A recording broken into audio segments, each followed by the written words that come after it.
Hello Cousin Donald, how are you? This is Infallible Arch and your Australian focus group speaking, your unofficial transition team. Righto, now we've talked about a few topics.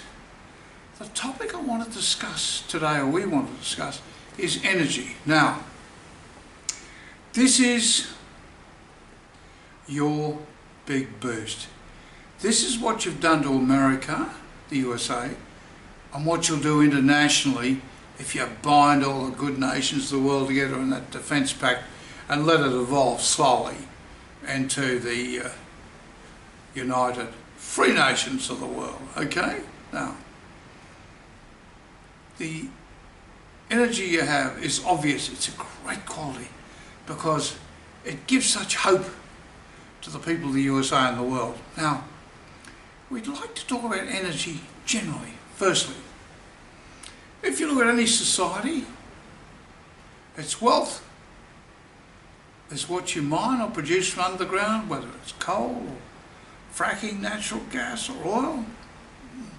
On the top, it's what you grow or manufacture, and of course the intelligence, the productivity of your citizens. Now, it's really great you're going full speed ahead to develop America energy independent, and we believe America is already the world's largest oil exporter. That's a good thing, of course. Oil will be supplanted one day, coal will be supplanted one day, but they're needed right now. And we note recently that gorgeous butterfly of American politics, President Obama, who flew like a butterfly and stung like a butterfly, and that new gorgeous butterfly of Northern American politics, Mr. Trudeau in Canada, have locked off a lot of the Arctic. Well, don't know what you're going to do about that. That's up to you. But let's talk about energy on another level. Sooner or later, it'll probably be sooner in Australia, we've got 10% of our roofs covered with solar panels, and once it gets to a critical mass, I believe from reading scientific papers that the scientists will be able to link up via computer all these solar rooftops, and you may never need to build another power station. That's good, but it's in the future. But for the time being, what you should really do, we think, is you've already smashed the Democratic Party with ideas they've never had. The other people we'd like to smash, because they might only be as few percent in the US, but they're 15% elsewhere, and that's the Greens. They're the most terrifying bunch. They're as fanatical as the fascisti were in Hitler's day and Italy's day. We're not comparing them to Hitler, of course, but they're insane. They're all those inner city people with fat, easy lives who drive their Range Rover out and tie themselves to bulldozers or trees or something and drive home and plan their next overseas trip in a polluting jet. Now, they have some good ideas, but they have no idea of how to go about them. Now, you've got the Make America Great movement, and let's hope that stays as a vast local movement run by itself. So you've got, if you have a central movement, it's small. It's not full of bureaucrats. It should be able to do that if it remains private. And it's a marvellous idea, and everyone should be able to belong to it at a local level. Now, it should be concerned firstly with education, as we explained before, and with improving the built environment which you all live. We think that's a brilliant idea.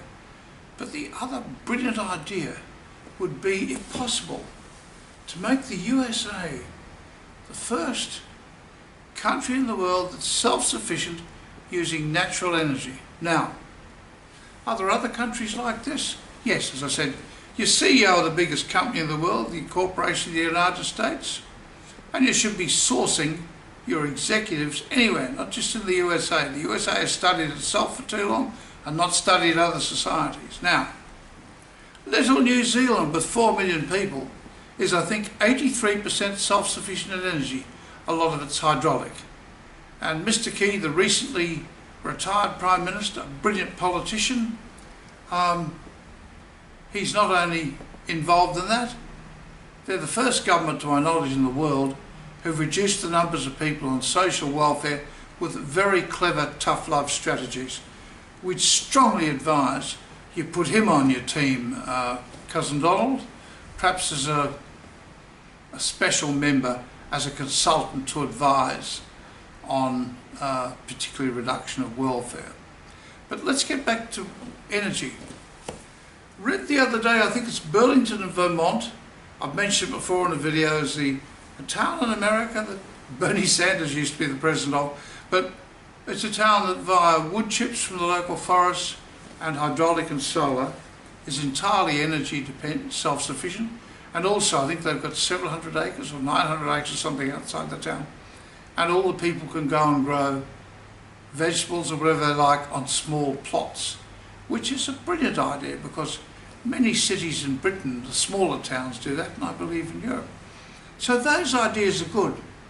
It would be great to see them all over small and middle town USA. It would be great to see that, and it would be very good for the Make America Great movement when they have national discussions. For every small chapter to be looking around, how do they make Smallsville USA energy independent? And previous governments, like Mr. Obama, threw billions, because the lefties are always in league with the biggest companies of all, threw billions and billions of dollars to establish companies to develop things like solar. Some of them went broke, of course, because big government shouldn't be trying to pick winners. They should be inspiring the small people, the ordinary people, to do stuff for themselves. So this, we think, is a brilliant concept. And if, as Mr. Obama, I think they gave him the Nobel Prize for beautiful speeches, for clearing the air and reducing the temperature of the oceans, all those things that he never did a thing towards, of course. But it would be brilliant to see the US as the first major nation in the world that's energy independent. And we think, once again, you should avoid the established bureaucracies. Let them make America great together. And all the smart and brilliant multimillionaires and billionaires in each state contribute.